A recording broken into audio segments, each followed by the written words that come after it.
Bien, merci à tous pour votre participation à cette visio de présentation de la formation bâtiment travaux publics en alternance. Donc, cette formation est un diplôme de l'École centrale de Nantes et en partenariat avec notre CFA, l'IT2I Pays de la Loire. Donc, je suis Émilie Coquillon, responsable de la communication à l'IT2I Pays de la Loire. Et donc, je suis accompagnée ce soir de Frédéric Grondin, le responsable de la formation BTP, et d'Anaïs Renaud, qui est apprenti ingénieur en BTP, donc qui pourra vous parler de son expérience d'apprenti, ex-étudiante DUT Génie Civil aussi, comme la plupart d'entre vous ce soir. Donc voilà, tous les trois, on va vous présenter la formation par alternance et nous répondrons à vos questions du coup à la fin de la présentation. Si vous voulez bien soit poser vos questions par oral ou alors utiliser le chat à droite. Comme vous êtes assez nombreux, j'essaierai de filtrer un petit peu. Peut-être que vous aurez plusieurs questions similaires. Donc voilà, on essaiera de répondre à tout. On va essayer de rester 1 heure ensemble et puis voilà, il n'y a plus qu'à. Donc je vais commencer par présenter l'IT2I rapidement. L'IT2I, c'est un centre de formation d'apprentis. Donc aujourd'hui encore, les écoles d'ingénieurs comme Centrale Nantes peuvent passer par un CFA externe à l'école pour piloter les formations d'alternance. Donc Centrale Nantes nous fait confiance pour cette partie apprentissage, comme 5 autres écoles de la région Pays de la Loire.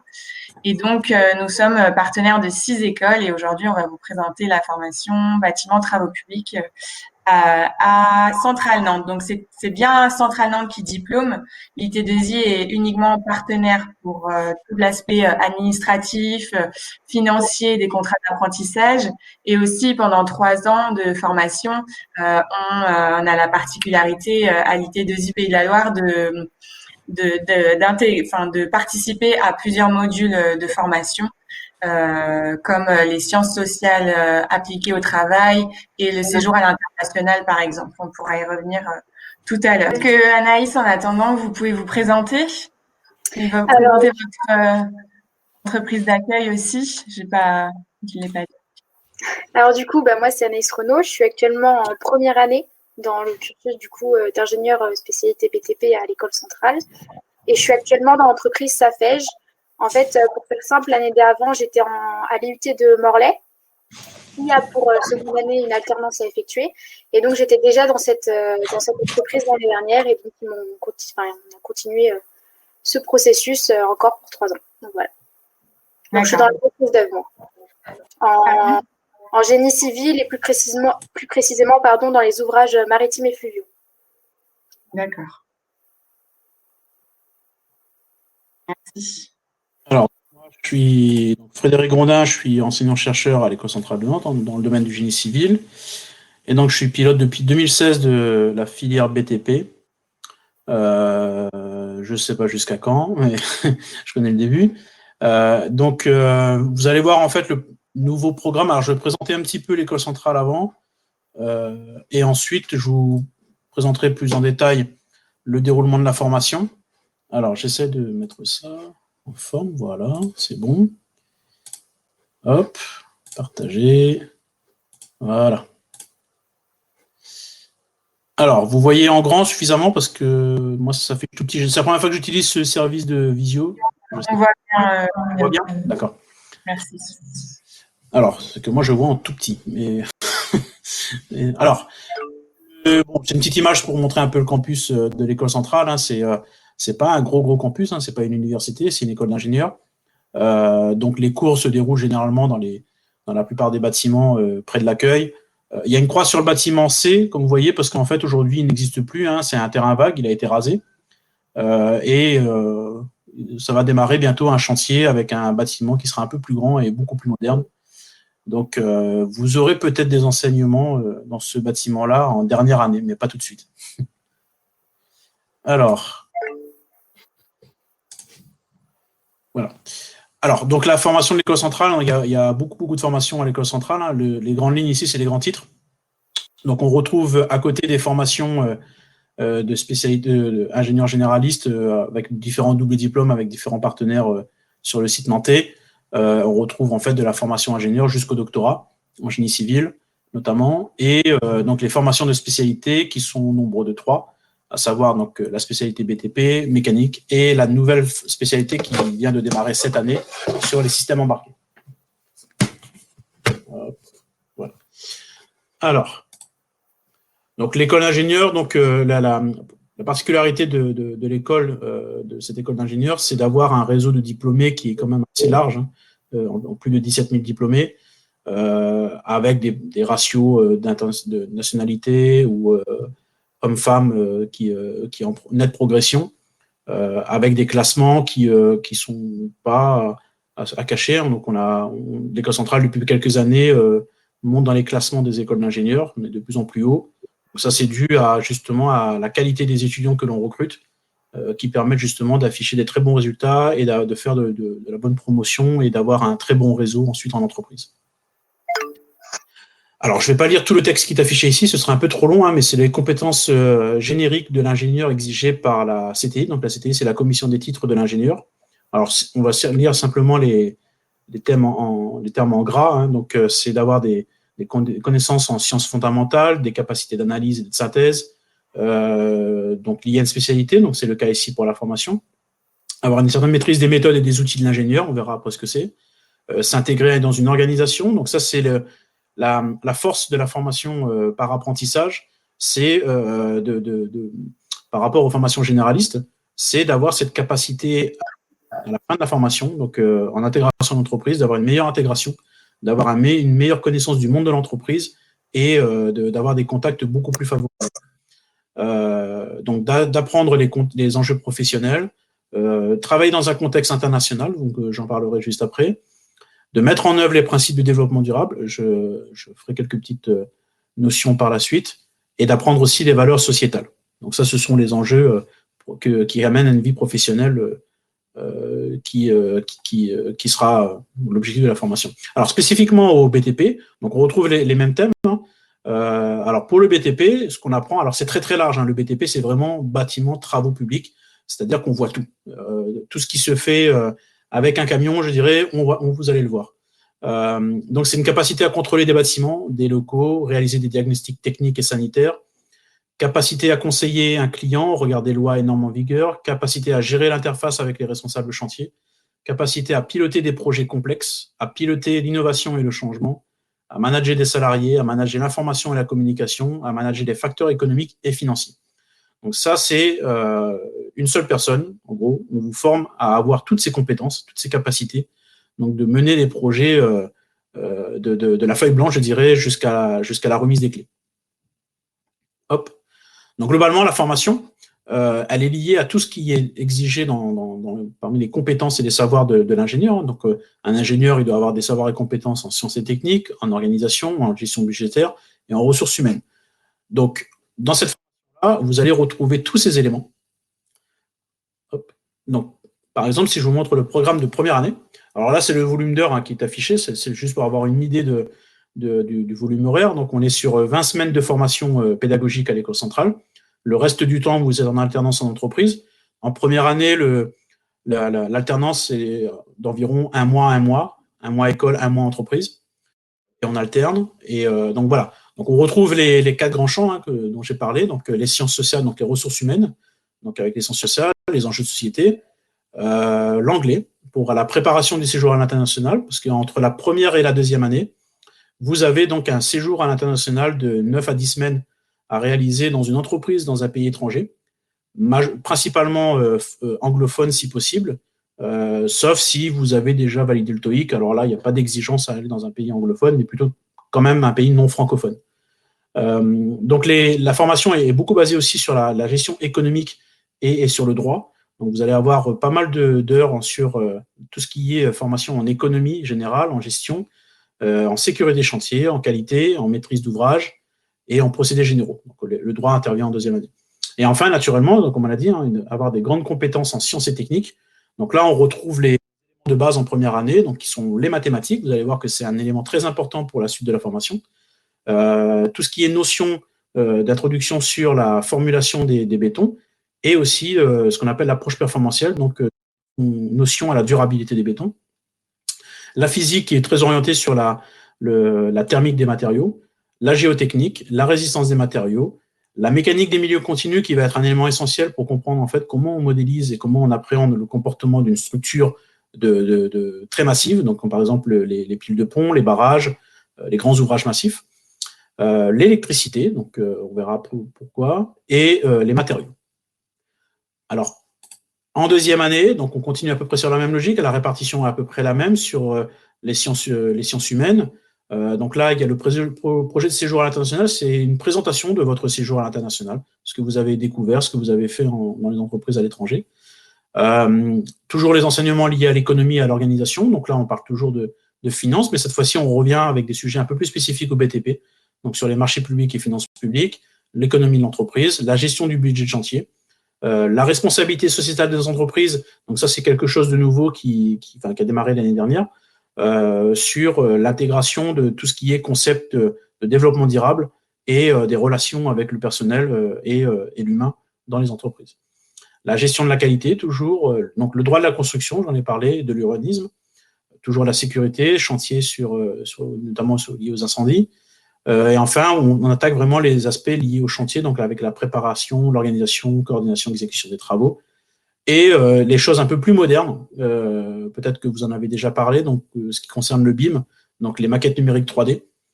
Et on associe à ça aussi un volume qui, plutôt à l'échelle du quartier, sera avec la géolocalisation, donc les systèmes de géolocalisation SIG, et toujours les enseignements plutôt techniques, scientifiques, comme toujours les maths, la mécanique des fluides appliqués, la notion de dimensionnement des routes et VRD, toujours la résistance des matériaux. On commence les cours sur le béton armé à ce moment-là, aussi le terrassement, les fondations de soutènement, et enfin l'éclairage qui est en lien avec le cours d'électricité de la première année, thermique et acoustique, donc pour parler du confort du bâtiment, ainsi que le chauffage, climatisation. Hop, je suis parti trop vite. Et en troisième année, voilà, c'était pas écrit le terme, mais en troisième année, donc un peu moins de sciences humaines, on fait un peu plus cette fois-ci d'économie et d'orga, et les aspects sciences et techniques sont appliqués avec beaucoup de projets à réaliser. Donc les cours de droit, donc le droit du travail, la gestion du personnel, on a aussi des notions liées à l'entreprise, toujours la continuité sur les marchés publics, la prépa orga, la gestion de budget de chantier, l'analyse de cycle de vie qui fait en référence au cours de responsabilité sociétale. Bon, là, on voit comment on analyse un chantier ou un bâtiment. Donc, vous allez être soumis, futur ingénieur du BTP, vous serez soumis très rapidement au projet lié à la RE 2020. Donc, si vous avez déjà entendu parler, donc c'est la réglementation énergétique 2020 qui, au lieu de démarrer en 2020, va démarrer au 1er juillet 2021. Donc, où tous les bâtiments devront tenir compte de cet aspect énergétique et de taux de carbone dégagé émis de la fabrication des matériaux jusqu'au recyclage des matériaux du bâtiment. Donc, on devra tout prendre en compte. Et donc, ça passe par une analyse de cycle de vie complexe des bâtiments. Et donc, il serait sous-entendu même que les parties VRD entreraient dans la réglementation énergétique. Donc, ce n'est pas encore acté, mais donc finalement, il n'y a pas que le bâtiment qui serait soumis à cette nouvelle réglementation. Et là, on attaque donc des projets plus complexes avec les connaissances acquises en première et deuxième année. On passe avec des sujets type de modélisation des ouvrages, par exemple des ouvrages souterrains, le génie parasismique, l'analyse des structures complexes, les structures, quand on parle de structures complexes, c'est les structures mixtes, par exemple, ou les bétons précontraints, des enseignements et des projets sur les constructions métalliques, construction bois, sur la réhabilitation des ouvrages, la maintenance, la réhabilitation thermique notamment, et donc des projets qui sont liés à ça, donc des projets de construction métallique, projets bâtiments, projets d'ouvrages travaux publics. Voilà, c'est complet pour le programme. Donc j'en ai un petit peu parlé. Alors je ne sais pas si Émilie, on fait un échange maintenant ou j'attaque toujours sur le PFE. Oui, bah si on peut faire une petite halte. Ouais. Est-ce que, Anaïs, tu peux témoigner sur les cours? Est-ce que tu as vu la continuité avec le DUT génie civil, par exemple?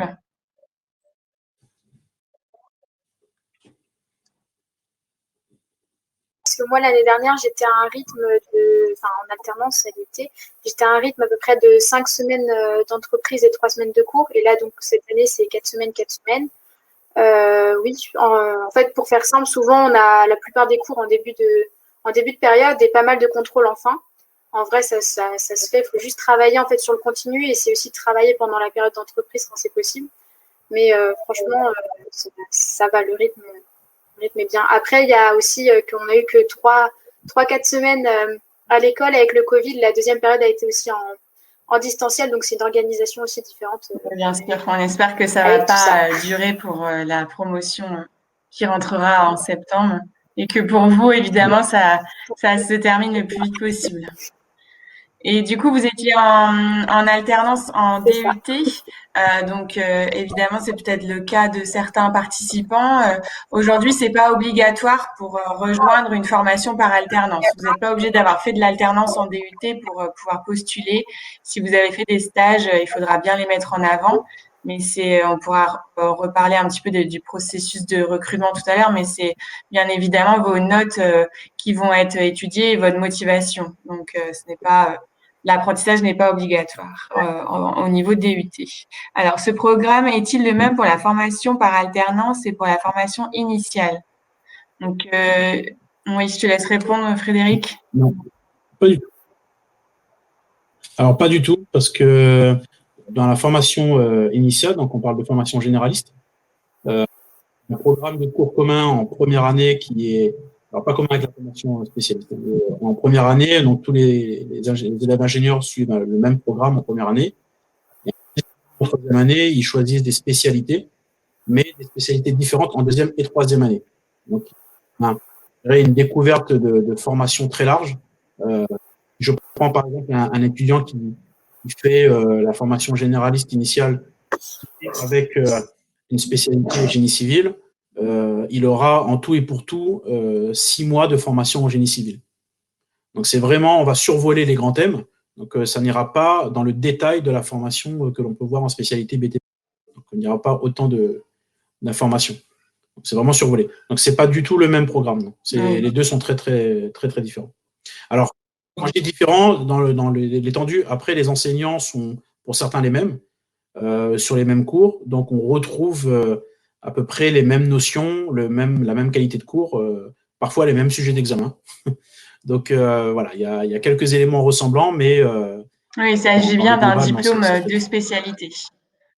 Un diplôme Centrale Nantes, au même titre que le diplôme Centrale Nantes généraliste, mais c'est bien un diplôme de spécialité, spécialité bâtiment travaux publics. C'est ça. Il y a d'autres questions? Oui. Ou je parle du PFE rapidement. Alors le PFE est assez rapide. Donc le PFE, donc c'est ce qui se fait. Alors globalement, concrètement, il se fait en troisième année, mais on souhaite qu'il démarre généralement au milieu de la deuxième année. C'est au milieu de la deuxième année que l'on définit son sujet et sur lequel on peut déjà commencer à travailler. Et c'est un sujet qui est proposé par l'entreprise. C'est un sujet d'entreprise avec un cahier des charges qui est défini par l'IT2I, donc qui est à respecter. Mais tout ça est travaillé ensemble avec des tuteurs. Donc on a les tuteurs industriels, donc qui est le responsable en entreprise. Le référent apprentissage, donc qui est souvent un retraité, mais pas que, mais très souvent un retraité de la discipline qui a fait sa carrière soit comme chef d'agence, soit comme PDG, soit comme ingénieur aussi, qui vient accompagner l'apprenti dès la première année. Et le tuteur pédagogique, lui, qui intervient donc dès la rédaction du sujet en deuxième année et qui accompagne l'apprenti en troisième année dans le cadre de son travail de PFE. Donc c'est vraiment une mise en œuvre des compétences de l'ingénieur, des compétences managériales. C'est une sorte de passage en fait qui permettent en fait à l'apprenti d'agglomérer un peu tout ce qu'il a appris durant la formation et de le mettre au service de l'entreprise et de se mettre quasiment en autonomie sur un projet de l'entreprise. Et donc ça permet d'avoir un pied déjà dans le métier grâce à ça. Les obtentions du diplôme, on en a un petit peu parlé, mais donc bien sûr, il faut valider tous les enseignements. Alors, on souhaite qu'il n'y ait pas de note inférieure à 6 sur 20, mais ça se discute en jury, mais bon, il faut faire un effort quand même. Le TOEIC, aujourd'hui, il est à 785, donc c'est un score qui est relativement moyen, parce que, là, par exemple, pour la formation généraliste, on est à 850, si je ne dis pas de bêtises, donc on est au-dessus. Donc là, pour la formation de spécialité, les critères sont un petit peu plus bas. Un PFE de qualité, donc obligatoirement, il faut avoir au-dessus de 10 sur 20 pour le PFE parce que c'est un module à part entière. Et bien sûr, la validation du séjour à l'international, donc entre la première et deuxième année. Si on ne peut pas le faire entre la première et la deuxième année, donc ça peut se faire entre la deuxième et troisième année.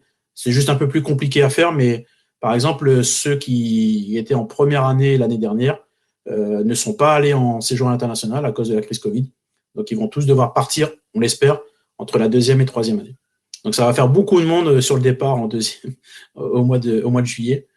Cette année, on espère qu'il n'y aura pas d'autres problèmes pour se déplacer.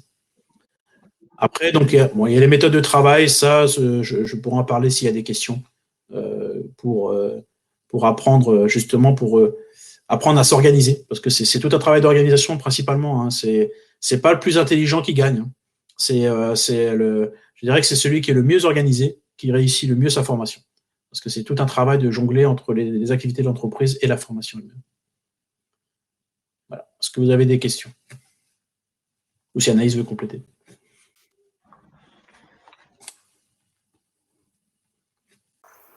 On répond à la question d'abord ou... Oui.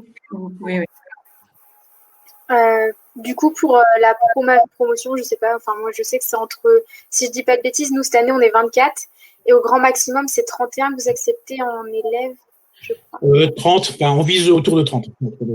Naturellement, on n'est pas figé à 30. Hein. Si on a 32, 33, même 34, on peut aller jusque-là, mais faut vraiment que ce soit justifié et argumenté, et que on a vraiment du mal à sélectionner les dossiers. Dans ce cas-là, on peut aller plus haut. Et généralement, on met la barre à 30 et on a quelques désistements, donc on arrive à 28, 30. Alors, sauf cette année, naturellement, mais cette année, c'est assez exceptionnel, c'est que certains qui étaient acceptés n'ont pas eu de contrat, n'ont pas trouvé de contrat, ou alors n'ont pas trouvé le contrat qu'ils souhaitaient obtenir et ont préféré se désister. À cause de la crise, pas mal d'entreprises, finalement, ont renoncé à faire des offres. Mais c'est vraiment une année, on va dire une mauvaise année pour nous, et pour les étudiants. Après, pour rassurer un peu tout le monde, on a quand même réussi à placer 100% des candidats qui se sont qui se sont inscrits définitivement, ont réussi à être placés en entreprise. Donc c'est vrai que c'était plus compliqué cette année et un peu plus long. En général, les candidats sont placés autour de juillet, pardon. Et là, c'est vrai que cette année, on a été jusqu'à septembre. Il y en a qui ont un petit peu dépassé la date de la rentrée, ce qui était possible cette année. Mais aujourd'hui, tous nos apprentis sont placés en entreprise. Pas d'inquiétude à ce niveau-là. On a quand même des offres assez régulièrement et en BTP, on en a quand même pas mal. Donc, je vous demandais, Anaïs, comment vous aviez trouvé votre entreprise d'accueil? Moi, en fait, pour faire simple, j'avais trouvé en fait mon stage en première année de génie civil. Après, ils ont bien voulu me prendre en alternance. Mon alternance s'est très bien passée. Et j'ai dit après que je voulais faire une école d'ingénieur. Donc, j'avais parlé en fait des écoles d'ingénieurs tout simplement qui m'intéressaient. Et notamment celle-ci parce que c'est celle que je voulais intégrer. Et donc, j'ai été prise et du coup, ils m'ont pris aussi. C'est vrai que pour cela, j'ai pas eu trop de recherches par la suite après mon stage. En fait, ça a un peu découlé. On recrute, alors c'est un grand mot, mais on est souvent dans le premier quart de la promo. Même si on ne regarde pas la moyenne générale pour recruter. On se concentre uniquement là-dessus, mais on regarde plutôt le détail des notes. On s'intéresser aux matières qui sont pour réussir la formation. Donc, ça peut être les maths, liés au domaine de la construction, donc les matériaux, la structure, l'anglais, la communication. Donc, on regarde plutôt ce détail-là. Naturellement, le critère moyenne générale et classement est aussi important. Ça apporte des points dans l'étude du dossier.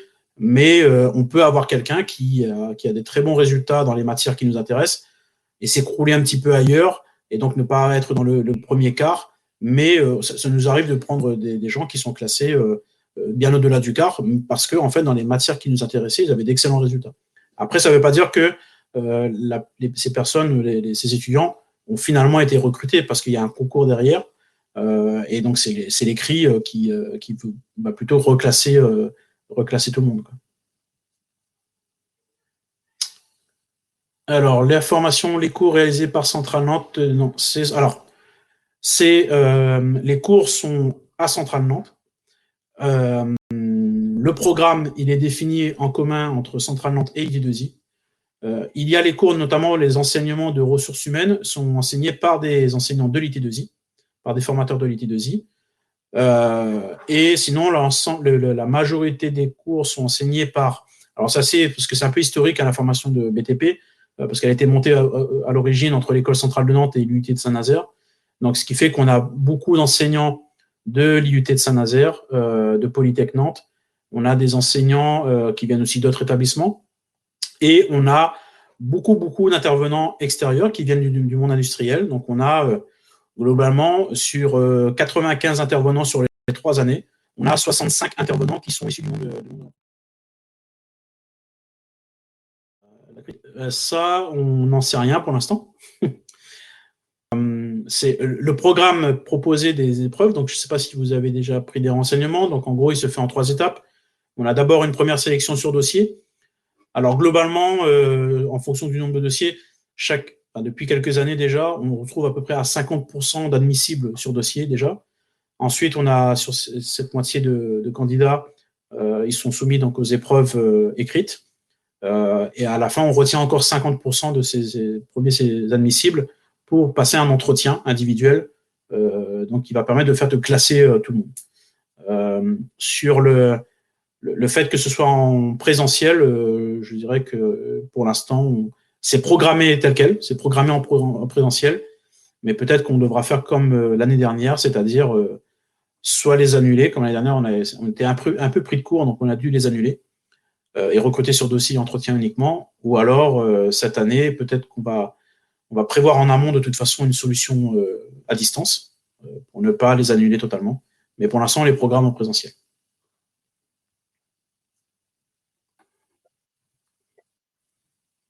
Et si je peux rajouter une information sur les entretiens, la dernière étape de sélection, il s'agit bien d'un entretien donc face à un enseignant de l'école centrale de Nantes et face à un industriel qui a travaillé ou travaille dans le monde du BTP. Donc effectivement, il faut convaincre sur vos notes. Donc si vous arrivez déjà à l'entretien, c'est que vos notes ont su convaincre, mais il faudra confirmer cela face aux enseignants sur votre solidité académique, scientifique, mais aussi il faut convaincre le professionnel que vous pouvez rester 3 ans en entreprise, que vous souhaitez faire de l'alternance et bien convaincre sur votre projet professionnel. Alors, après un BTS, est-il préférable de faire une année de classe prépa ou de se présenter directement à l'issue du BTS? Tout dépend des résultats, tout dépend du type du BTS. Donc, ça n'empêche pas de passer une fois le concours. Et même s'il y a un échec, c'est déjà arrivé. On a déjà eu des étudiants candidats qui ont échoué au concours et qui ont fait ensuite une année de classe prépa pour revenir ensuite et être sélectionnés l'année suivante. Je dirais que tout dépend du classement dans le BTS. On recrute chaque année des étudiants de BTS. Alors, je dirais que la majorité viennent de DUT Génie Civil. Ça, c'est une évidence. Mais on a je dirais, à peu près 5% des étudiants qui viennent de BTS, 5-10%. Ça dépend des années. Naturellement, avec une classe prépa, ça apporte des points en plus au dossier. Donc, nous, on fait un petit classement en mettant des notes au dossier et naturellement, même pour un DUT, quelqu'un qui a un DUT génie civil, mais qui a en plus une classe prépa derrière, une classe prépa ATS par exemple, ça lui accorde des points supplémentaires pour montrer que il met tout de son côté pour réussir et avoir le maximum de compétences initiales. Donc naturellement, une classe prépa, que ce soit un BTS ou un DUT, ça apporte des points en plus dans la sélection. Et quels BTS, Frédéric, sont acceptés dans la génie civil? Il y a BTS bâtiment. On a déjà pris, alors je ne vais pas dire de bêtises sur le nom, mais on a pris il y a quelques années un étudiant qui était en BTS construction métallique, si je ne dis pas de bêtises. Donc BTS bâtiment. Alors, les BTS plutôt économie du bâtiment, c'est assez rare. C'est parce qu'on a déjà fait l'expérience et les étudiants avaient quelques lacunes plutôt dans le domaine de la construction. Donc, c'est assez difficile et la première année, en fait, on les voit souffrir et donc on s'est dit que voilà, le but de la formation, c'est pas non plus de pénaliser les étudiants que lorsqu'ils démarrent, de les mettre dans des bonnes conditions. Donc, on essaie de faire en sorte de recruter des étudiants qui ont une formation initiale qui correspond bien à la formation ingénieur. Et le classement en classe prépa joue-t-il après un DUT ou BTS? Pas vraiment, non. Non, on va pas plutôt trop regarder le classement. Comme je disais, on va plutôt regarder les matières qui nous intéressent dans la formation, notamment les maths, qui vont jouer un rôle important dans le classement. Mais c'est plutôt alors, avoir fait une prépa, déjà, ça apporte des points. Le classement, effectivement, si c'est un très bon classement, ça peut apporter des points en plus. C'est pas sur ce point-là qu'on va juger. On va plutôt regarder le classement en DUT. Et globalement, si on a des bons points à quelqu'un qui est classé dans le premier quart en DUT, qui n'a pas fait de prépa, et quelqu'un qui n'est pas classé dans le premier quart en DUT, mais qui a fait une prépa, à la fin, je dirais qu'ils ont à peu près le même nombre de points. Voilà. D'accord. Et on a une question également sur les concours. Tous les candidats passent le concours ou certains candidats sont admis dès l'analyse des dossiers. Est-ce qu'il y a des exemples? Pas du tout. Tout le monde passe le concours. Ce sont des tests. Hein. C'est pas le même concours que Centrale Nantes. C'est bien des tests. C'est pas des tests. C'est des tests, pardon. Donc il n'y a pas de sélection sur dossier. Ça c'est non. Tout le monde est présélectionné sur dossier et ensuite il y a un détachement au test et ensuite il y a l'entretien individuel. C'est-à-dire que vous pouvez avoir un très bon dossier, avoir des bons résultats de test, mais si vous venez à l'entretien les mains dans les poches en disant que tout est acquis, eh ben, on peut vous recaler. Ça a déjà été le cas. Hein. On a déjà, alors je ne vais pas donner le nom de l'IUT, mais je sais que certains de mes collègues ont déclassé des étudiants qui étaient majors de promo de leur IUT. Parce qu'ils sont arrivés à l'entretien en se disant que tout était acquis, ils répondaient très mal aux questions, ils n'avaient aucune motivation dans la réponse aux questions, et les collègues n'ont pas apprécié la façon de faire et ils les ont complètement déclassés. Anaïs, vous pouvez confirmer donc, j'imagine que votre sélection s'était bien passée si vous avez été retenu. Mais est-ce que vous avez peut-être un petit conseil à donner aux participants à la visio sur notamment peut-être comment remplir son dossier ou alors comment vous vous êtes présenté, comment s'était passé votre entretien Moi, déjà pour les épreuves de présélection, comme vous l'avez dit, nous on n'a pas eu déjà de concours, donc je ne sais pas si ça a été en ma faveur ou pas, mais en tout cas j'étais contente déjà d'être présélectionnée. Et pour l'entretien, d'ailleurs je crois que j'avais Monsieur Grondin. En fait j'avais un peu préparé dans le sens où je savais ce que je voulais dire. Après je pense qu'il faut rester naturel et moi je savais que c'était cette école que je voulais, donc je pense que ça se communiquait rien que à comment je l'expliquais. Et aussi j'avais la chance aussi, c'est que mon entreprise me suivait, donc je pense aussi que c'était un bon point, au moins d'avoir déjà cherché des entreprises, montrer qu'on a vraiment envie de faire de l'alternance. Je pense que c'est bénéfique de dire qu'on a commencé à faire des recherches, et bien sûr le justifier, parce que je pense que voilà. Mais non, moi j'ai le souvenir, c'est que on m'a posé des questions du genre qu'est-ce qu'un ingénieur. Après, on m'a aussi posé des questions sur mon parcours parce que vu que j'avais déjà fait de l'alternance, savoir comment ça se passe. Et après, du coup, savoir si j'avais trouvé une alternance. Donc, moi, c'était le cas. Non, je pense qu'après, il faut être à l'aise, il ne faut pas trop stresser. Bon, je sais que c'est facile à dire, plus compliqué à faire. Mais voilà. Mais en général, ça se passe bien. Hein. Les personnes en face ne sont pas là pour nous mettre des points dans le dos. Enfin, non, ça se passe bien. Bon, voilà. Il faut prendre vraiment la formation comme vraiment une formation. C'est pas l'université. C'est-à-dire c'est pas une formation où chaque année on essaie d'en éliminer quelques-uns pour avoir moins d'étudiants à la fin. C'est pas l'objectif. L'objectif c'est que tout le monde réussisse. Donc dès que vous avez passé le concours, naturellement il faut pas se relâcher en formation parce que si vous vous relâchez, l'entreprise n'apprécie pas non plus et puis on met fin au contrat. L'idée c'est vraiment de suivre la formation comme si vous étiez en entreprise, à apprendre des choses. La formation elle est là aussi pour apprendre. Et on vous accompagne pour réussir. Donc, on cherche toujours des solutions pour que si l'étudiant est volontaire, on va toujours trouver des solutions pour qu'il réussisse. Donc, on ne laisse personne sur le carreau, on accompagne jusqu'au bout. Donc, il ne faut pas le prendre comme Les examens ne sont pas là pour sanctionner, les examens sont là pour évaluer, c'est-à-dire pour voir si les compétences sont acquises. Et si ce n'est pas le cas, on fait des rattrapages pour laisser le temps à l'apprenti d'acquérir les compétences suffisantes. Je rebondis justement sur le côté accompagnement. C'est vrai que avec une formation en alternance et en partenariat avec l'IT2I, vous avez l'assurance d'être bien accompagné pendant 3 ans. Il y a toute une équipe tutorale, comme on vous l'a expliqué tout à l'heure, qui gravite autour de vous pendant 3 ans. Donc aussi, s'il y a des potentiels aussi problèmes, ça peut arriver pour l'apprenti dans son entreprise. C'est rare, mais ça peut toujours arriver. L'IT2I aussi est là pour faire un peu le médiateur aussi entre l'entreprise et l'apprenti. Donc, vous aurez toujours une équipe sur qui vous reposez. Et aussi, l'accompagnement se déroule dès le départ de votre candidature. Dès que vous êtes admissible, on vous accompagne pour trouver votre entreprise d'accueil. On met en place des job dating qui ont lieu courant mai et courant juin. On vous redonnera les détails pour ceux qui sont acceptés. Et aussi, on diffuse votre CV à nos entreprises partenaires. Et à l'inverse, on diffuse aussi les offres d'alternance que l'on reçoit à tous les apprentis, les futurs apprentis, les candidats qui sont sélectionnés. Donc, effectivement, l'accompagnement se fait dès le départ et pendant les 3 ans. On continue avec la présentation de Frédéric. Alors, c'était la dernière diapo que je voulais montrer pour conclure. D'accord. L'a souligné Émilie tout à l'heure. À partir du moment où vous inscrivez, vous êtes admis, vous êtes inscrit pour cette formation, vous êtes élève ingénieur de l'École centrale de Nantes. Et donc, vous avez accès à tout ce qui se fait et est proposé à l'École centrale de Nantes comme n'importe quel autre étudiant.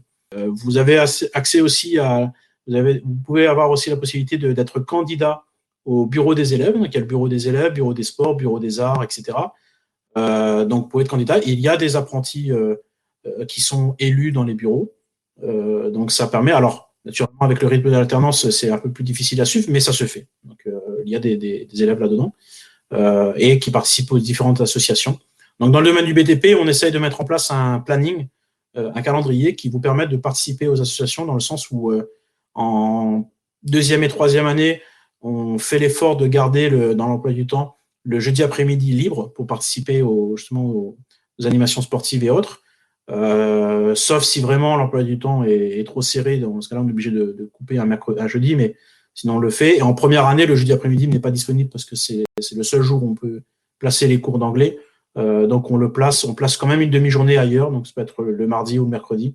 On place une demi-journée quand il n'y a pas trop de modifications dans l'emploi du temps, mais parfois ça arrive. On est obligé de récupérer la demi-journée pour placer des cours.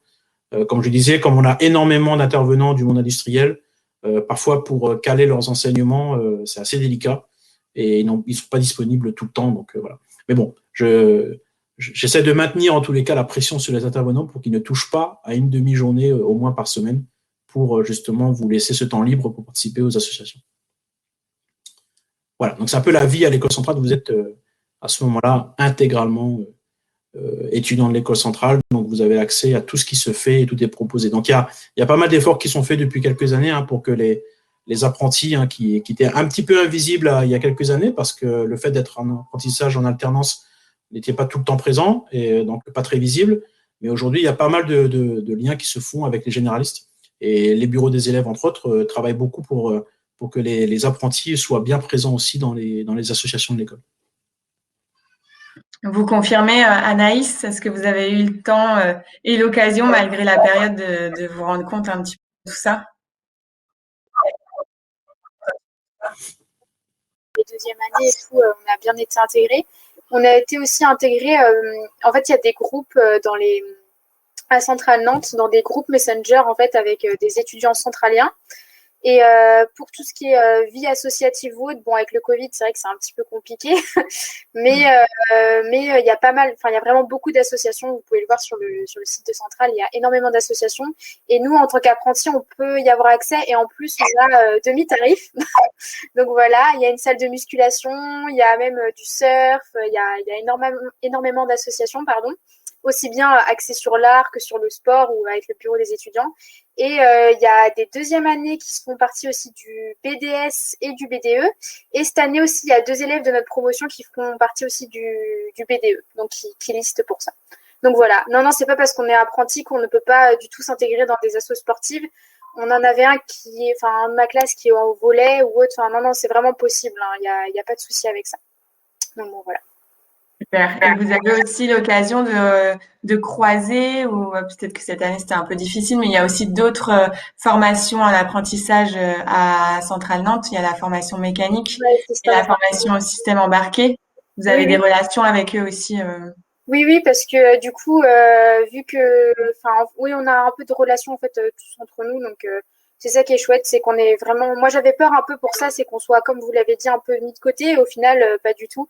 On est un peu comme des centraliens à part entière, sauf qu'on est là un mois sur deux. Bon, c'est sûr qu'avec le Covid, c'est plus compliqué. Moi-même, je voulais faire partie d'assaut et quand j'ai voulu m'inscrire, oui, on a eu la crise, donc on a dû retourner chez nous, mais non, franchement, c'est vraiment bien avec ça. Et même les centraliens sont super sympas avec nous. Donc voilà. Bonjour. Je m'appelle Raymond Abdelmalek, je suis en BTS-TP et je suis issu d'un bac S.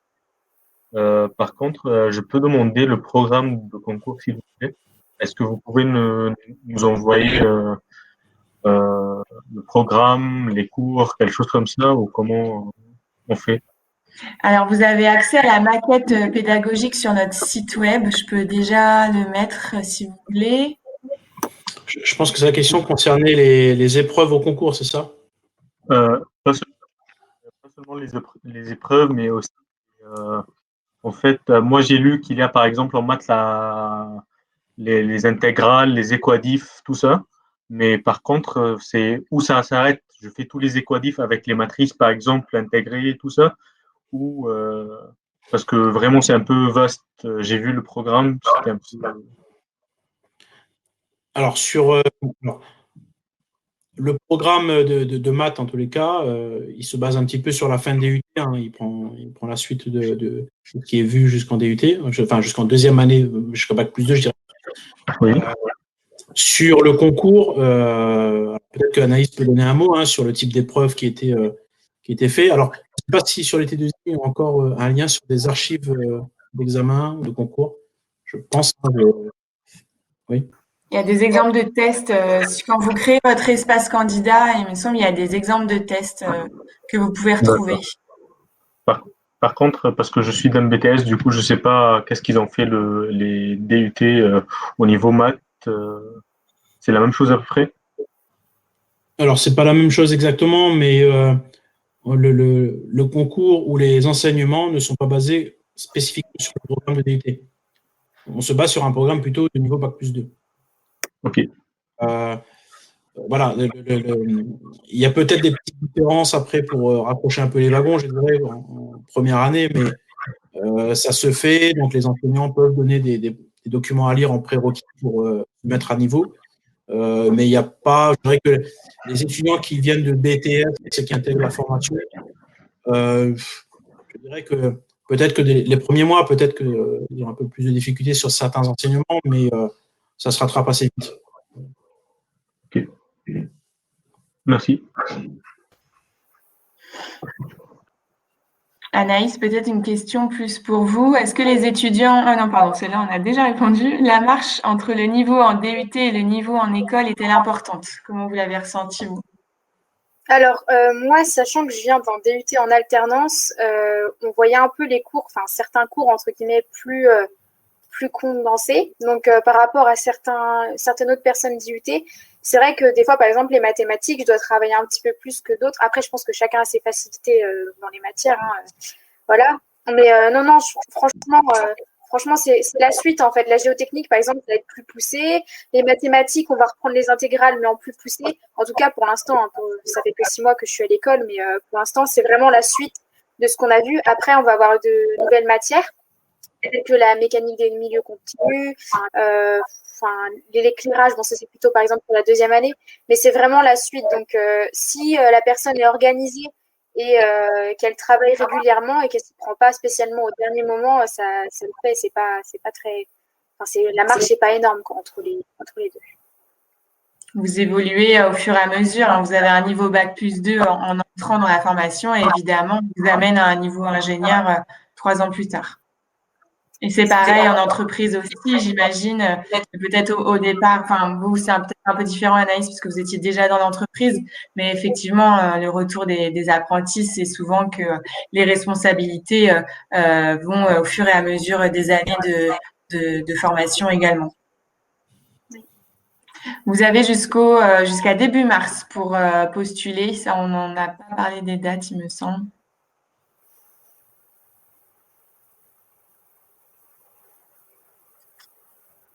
Jusqu'à début mars, et l'avis de poursuite d'études peut être donné dans un temps ultérieur, parce que souvent début mars vous l'avez pas encore reçu, c'est possible.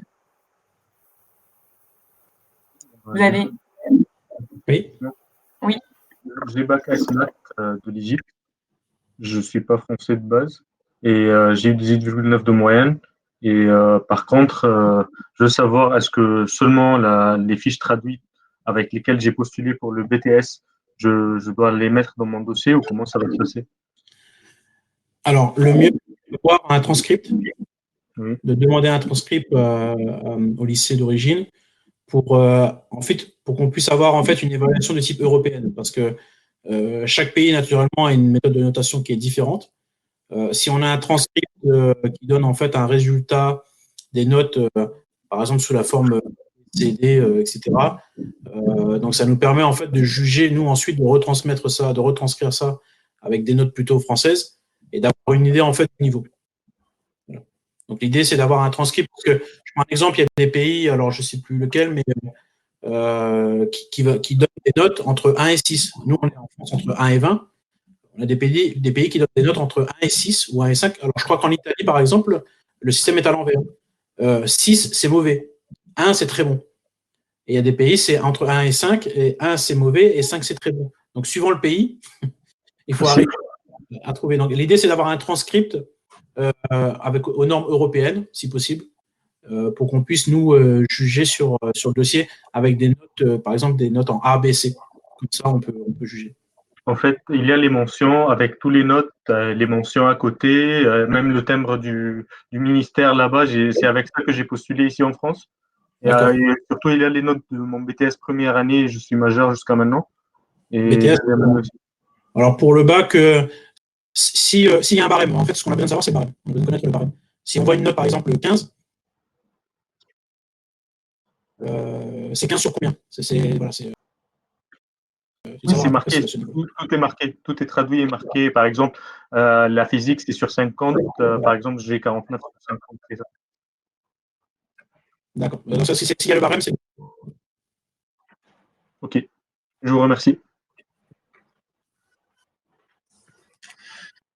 Donc voilà, pas précisé aussi, je me permets de rebondir, s'il y a des étudiants d'origine étrangère dans les participants, c'est vrai que l'apprentissage, il faut obligatoirement avoir moins de 30 ans pour pouvoir postuler en apprentissage en France, et aussi l'entreprise d'accueil doit être sur le territoire français. Vous ne pourrez pas être à l'étranger dans votre entreprise. L'idée, c'est que si vous avez votre entreprise au moment où vous déposez votre dossier, c'est-à-dire que vous avez une promesse d'embauche, alors là, ça vous donne beaucoup de points pour être présélectionné en tous les cas. Ça veut dire qu'une entreprise a déjà misé sur vous. Ça ne veut pas dire que vous êtes retenu. On a déjà eu des candidats qui arrivaient avec une entreprise à qui on a dit non à la fin, parce qu'en fait, au test, les résultats au test n'étaient pas assez bons et on ne pouvait pas les classer devant d'autres candidats. Eux avaient tout très bon. Ensuite, l'IT2I met en place un forum au mois de mai avec beaucoup d'entreprises qui viennent avec des contrats. Et là, vous passez des entretiens avec les recruteurs des entreprises. Et si ça fonctionne, si ça colle bien, l'entreprise peut vous embaucher. Donc, chaque entreprise vient avec des contrats. Mais naturellement, elle va sélectionner les candidats qui les intéressent. Elle n'a pas d'obligation à prendre tous les candidats qui viennent pour notre formation. Donc là aussi, il faut être bon dans la présentation en entretien. On n'a pas parlé non plus du salaire, mais évidemment, c'est une formation rémunérée, l'alternance.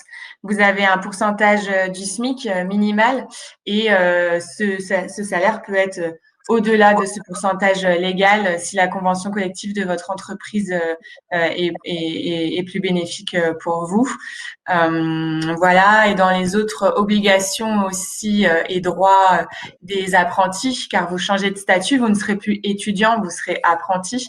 Donc évidemment, il s'agit d'avoir les mêmes droits qu'un autre salarié, donc vous aurez le droit au congé payé. C'est fini les vacances scolaires, c'est des vacances comme un salarié, et aussi évidemment vous aurez l'obligation, même si c'est aussi vrai peut-être en tant qu'étudiant, mais en tant qu'apprenti, vous êtes encore plus contrôlé. Vous avez l'obligation de présence en cours comme l'obligation de présence en entreprise. Votre formation est gratuite pour vous. Elle est prise en charge par votre entreprise et par les branches professionnelles. Donc, c'est gratuit pour vous et rémunéré. Alors, différence entre apprentissage et alternance, oui et non, c'est-à-dire qu'en fait, l'alternance, en fait, c'est le format de formation. L'apprentissage, c'est le statut. C'est un statut, l'apprentissage, parce que, par exemple, on a aussi des alternants qui ne sont pas apprentis, mais qui sont sous contrat de stagiaire formation continue. Ce sont des personnes qui sont déjà en entreprise depuis quelques années et qui intègrent la formation en cours de route et qui suivent le programme d'alternance, mais qui ne sont pas, eux, considérés comme apprentis, mais plutôt en formation continue. Donc, voilà. Mais quand on est chez nous, en tous les cas, quand vous êtes apprenti, vous faites de l'alternance, automatiquement.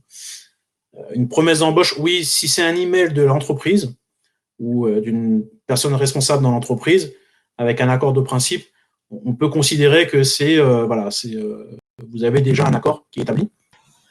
Très bien. Est-ce qu'il y a des dernières questions? Sinon, on vous remercie pour votre participation. Donc, on a laissé les coordonnées de Nadine Cadoré qui s'occupe du recrutement, de moi-même et d'Anaïs Renaud pour toute question supplémentaire. Et s'il y a des questions, peu importe la question, de toute manière, si on n'a pas la réponse, on pourra aussi la transférer à Monsieur Grondin pour y répondre. Donc, n'hésitez pas, dans tous les cas, à nous contacter pour davantage d'informations si besoin. Alors, dernier petit point, petite information, parce que si vous cherchez des informations sur le site de l'École centrale de Nantes, vous allez voir un tarif d'inscription à 2 500 € l'année, mais ce n'est pas applicable aux apprentis. Pour les apprentis, c'est 90 €. C'est bien ça, Anaïs? Non, moi, j'ai rien payé. Ah bon, ok. Ah, c'est la CEVEC, pardon. Les 90 € de la CEVEC, mais qu'on paye aussi en. Oui. C'est ça. Oui, 90 € les frais de scolarité. C'est ça. Oui, parce que j'ai plusieurs étudiants qui sont venus me parler et qui m'ont dit c'est cher les frais à l'année. Et en fait, non, on est payé et la formation est payée, comme vous l'avez dit précédemment, par l'entreprise. Il n'y a que les généralistes qui payent 2 500 €. Un bel avantage de l'apprentissage, effectivement. Il y a une dernière question. Est-il possible d'occuper un poste d'alternant dans le domaine de l'architecture avec cette formation? Oui, tout dépend en fait, mais ça c'est une discussion que l'on a après avec l'entreprise pour savoir en fait ce qui va être réalisé dans l'entreprise. Donc on a par exemple des apprentis qui sont chaque année on a des apprentis chez AIA, donc architecte ingénieur associé, mais qui occupent des postes plutôt liés à l'ingénierie dans des bureaux d'architectes. Donc voilà, donc on peut être très bien dans un bureau d'architecte, mais si naturellement en fait, les missions qui sont engagées sont plutôt des missions liées vraiment avec l'ingénierie, mais pas uniquement que l'architecture. Voilà. Donc ça se discute avec l'entreprise ensuite. Il n'y a pas de problème. Alors moi, c'est Safej. Je suis dans la maîtrise d'œuvre. Et ils interviennent pour quel type de projet? Safej? Par exemple, actuellement, je suis en chantier à Rennes.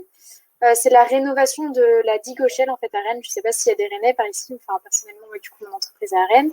Et en fait, c'est une digue qui protège plus de 11 000 habitants.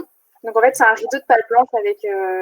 En fait, c'est un ancien rideau de pale planche et on crée un rideau mix, donc des pieux et des pales planches juste devant. Donc on intervient sur ce genre de travaux. Donc ça, c'est plus du fluvial. Et sinon aussi, j'ai suivi des extensions de port, des cales, des choses comme ça dans le domaine. Voilà. D'accord. Donc, c'est une entreprise que tu commences à bien connaître. Bah oui, mais j'espère être encore là-bas après l'école. On espère aussi si c'est votre projet. Oui. Non, mais même j'ai eu des retours parce que moi j'avais contacté, je pense qu'il y en a certains qui vont en tête. Moi j'avais contacté des anciens étudiants en fait pour avoir des avis sur la formation et j'avais aussi rencontré via une formation l'année dernière à Bordeaux une ancienne élève qui avait fait du coup cette formation et ça m'a vraiment motivée parce que en fait la plupart des gens ont par la suite un contrat en fait. Donc c'est super de sortir d'école et de pouvoir avoir un CDD ou du moins un CDI en sortant. Donc voilà.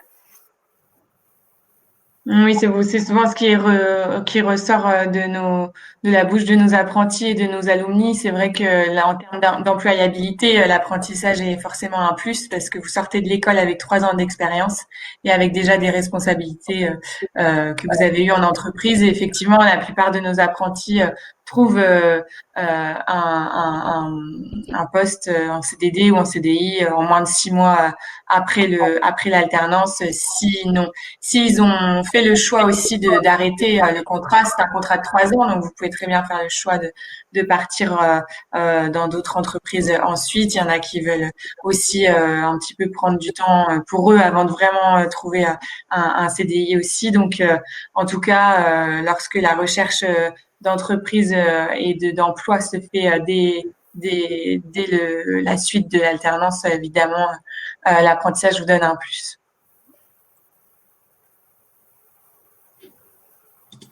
Est-ce qu'il y a d'autres questions?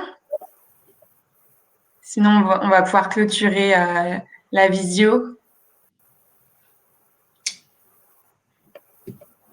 Je vous remercie pour votre participation à tous. Et puis, on vous souhaite bonne continuation dans vos études et bonne chance pour la candidature. Et on espère vous voir l'année prochaine. Physiquement, mais pas en virtuel. Merci beaucoup, Émilie. Merci beaucoup, Anaïs, d'être présente. Merci à vous deux. J'espère bientôt à l'école et à l'IT2I.